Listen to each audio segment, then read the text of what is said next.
மாநகராட்சியில் ரூபாய் 200 கோடி அளவில் நிதி முறைகேடு புகார் தொடர்பாக மேலும் 2 கைது செய்யப்பட்டிருக்கிறார்கள். விவரங்களை செய்தியாளர் ஜெகநாத் வழங்கி கேட்கலாம். ஜெகநாத், வணக்கம். தற்போது கைது செய்யப்பட்டிருக்கக்கூடிய 2 பேரின் விவரம் என்ன? அவர்களுக்கும் இந்த குற்றச்சாட்டிற்கும் என்ன சம்பந்தம்? அவர்கள் மீது எஃப்ஐஆர் பதிவு செய்யப்பட்டு விட்டதா? என்ன விவரம்? வணக்கம்.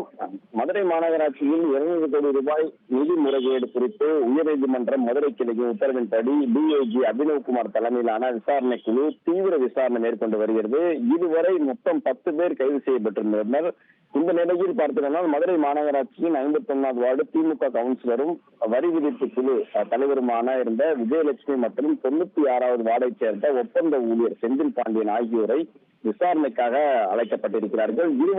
இருவரிடமும் மத்திய குற்றப்பிரிவு உதவி காவல் ஆணையர் வினோதினி விசாரணையானது நடத்தினார். முறைகேட்டில் செந்தில் பாண்டியனுக்கும் தொடர்பு இருப்பது உறுதி செய்யப்பட்டதை தொடர்ந்து அவரை தற்போது போலீசார் கைது செய்திருக்கிறார்கள்.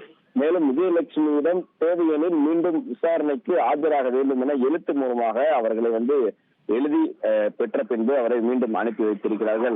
விஜயலட்சுமி ஏற்கனவே மண்டல தலைவருடன் தனது வரி விதிப்பு குழு தலைவர் பதவியை பதவி நீக்கம் செய்யப்பட்டவர் என்பது குறிப்பிடத்தக்கது. மேலும் தற்போது அவரது கணவன் கண்ணனும் போலீசாரால் கைது செய்யப்பட்டுள்ளார்.